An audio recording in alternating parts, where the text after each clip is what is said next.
Hi, welcome to KITPLUS TV, and I'm with Stuart Stephens from Shure, who's going to talk a little bit about some of his audio technology. Now, Shure, I'm sure you all know, too many Shures there, but they make great microphones. And the SM58, I'm quite sure you've all come across that at some point. If you haven't actually used one yourself, you'll have seen them in most pop shows and music shows because it's probably the most widely used vocal microphone that there really is out there. And that's simply because it is one of the best. I've used them many, many times.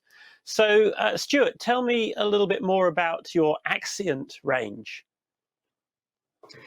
Yeah, so I actually have just a few slides here that I've prepared to run through. But initially, as you've mentioned, Shure, we've been developing microphones and wireless technology for a number of years now. This year is actually our 95th anniversary, so it's kind of a bit of a subdued affair, given everything that's going on, but it's still a big milestone for us. So if I just share this screen now, hopefully you can see that. As you mentioned, the Axient Digital range is a platform we launched back in 2017 initially, if I go through to the next slide.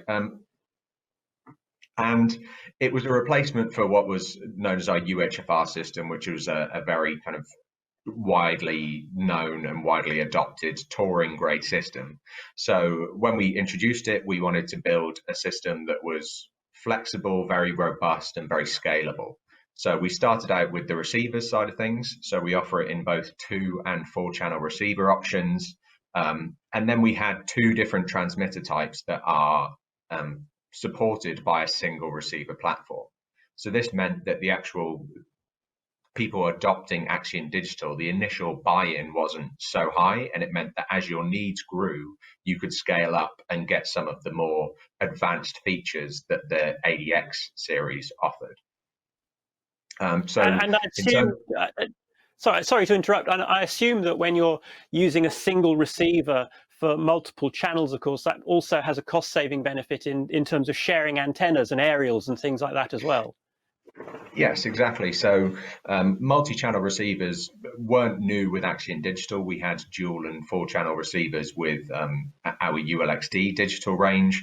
And yes, in terms of the channel density, being able to fit 4 channels into a one rack U space means that if you're touring or if you're building racks for any sort of purpose, if you can now get 16 channels in 4 rack U with one distro, it's a big improvement from the old days where you would maybe maximum had a dual channel receiver and you would require multiple stages of antenna distribution to support that rack build.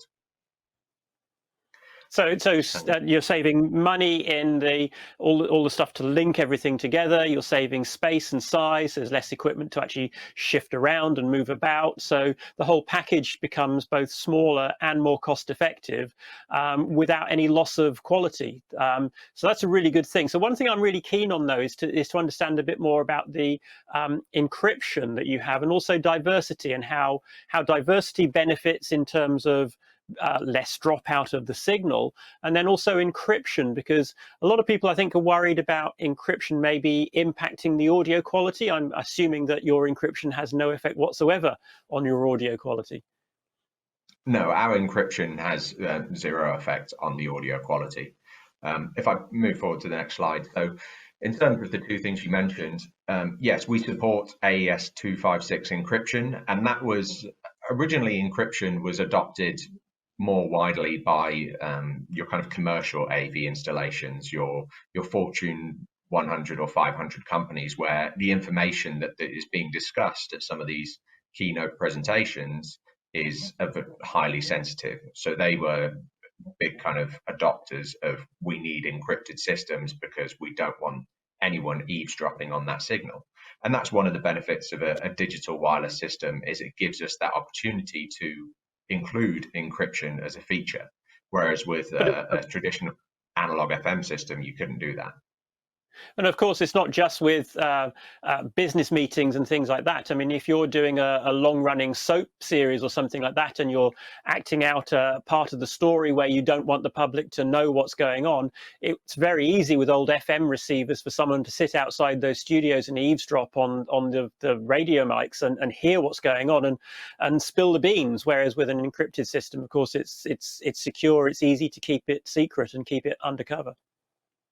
Exactly. So even though the initial kind of driving factor to include encryption was some of those corporate clients, we're now seeing encryption adopted for exactly those reasons, to secure information on TV or film sets, or even in touring applications, just to ensure that the raw audio from a high profile performer is kept secure and encrypted. So I hadn't thought of that. Of course, with an FM receiver, you could pick up each of the instruments and somebody could do their own mix of a band later on. But tell me also, so that's security, but what about diversity? What does that bring to the party? So Shure introduced a feature called frequency diversity back with the original analog system in 2011. And what that did is that just made your UHF link extremely robust, because now we were taking our audio signal and we were transmitting it on two completely independent UHF carriers.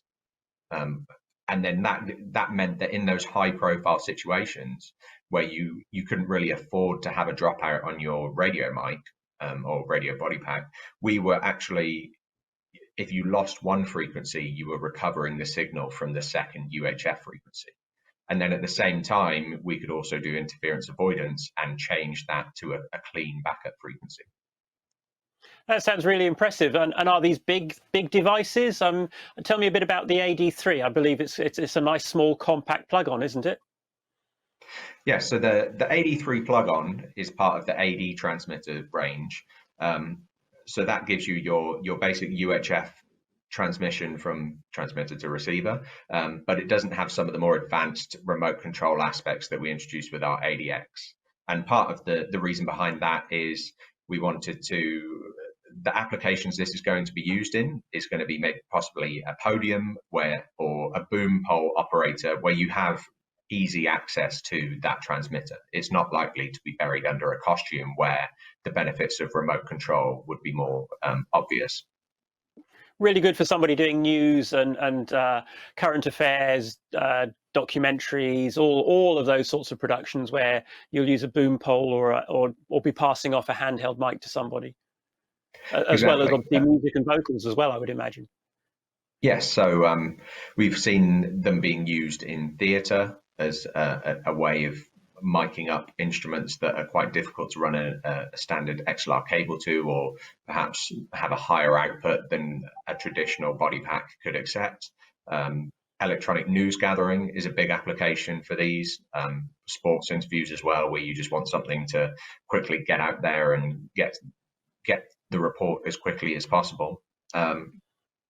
But you also need that flexibility, because you don't know whether that interview mic is going to be used wired one day or wireless the next, and it means you have those options available. And then the other one is a boom pole operator. Obviously, in this sort of times, keeping some distance on a set is preferred. So having a boom pole application is just another kind of tool that fits within that Axient Digital portfolio for us. Yeah, the use of microphone booms is now a big thing, isn't it, of course? The other thing that's happened recently is, of course, we've got this big move for digital communications with our mobile phones and things like that. So we've got 5G clearance and stuff like that. And that's created some problems with frequency allocations and things. How are you able to deal with that? Well, the Axient Digital platform, when we were designing it, we wanted to ensure it was wideband to give customers the most flexibility in terms of operating around TV channels, but also in terms of the shrinking spectrum we need to operate in. We like to think that while it's bad in Europe, the US have a much worse situation with their spectrum auctions. So as a company, we've always been looking at alternative areas of spectrum we could operate in. Some of our ULXD systems operate in 1.8 gigahertz. So we've moved up the range. We now have products that operate in VHF. And with Axient Digital, we recently launched components within what is the DME spectrum. So that's distance measuring equipment. So we worked closely with the Civil Aviation Authority, along with other manufacturers, to petition that as available for PMSE use. So now we have products that can operate in 960 to 1 gigahertz, just again, additional flexibility for users to find clean frequencies and spectrum to operate their productions. So a wide range of choices, and I'm assuming that some of those right now are really quite uncluttered, so lower chance of interference. Obviously, that will change over time, but sounds like you've been ahead of the game there. But what about then, if all this wonderful technology in these devices, what about price and availability? So price-wise for the AD3 plug-on is, depending on which region you're in, it's $999 US. 900 euros or 810 pounds. So that should cover most regions with those three prices. And availability, we launched this in August, so it should be available through all of the Shure dealers at this time. So yeah, we're excited to kind of start to see it moving and start seeing it more widely adopted. Sounds great. Thank you for filling us in and giving us all the details on it, Stuart. Great. Thank you for the time.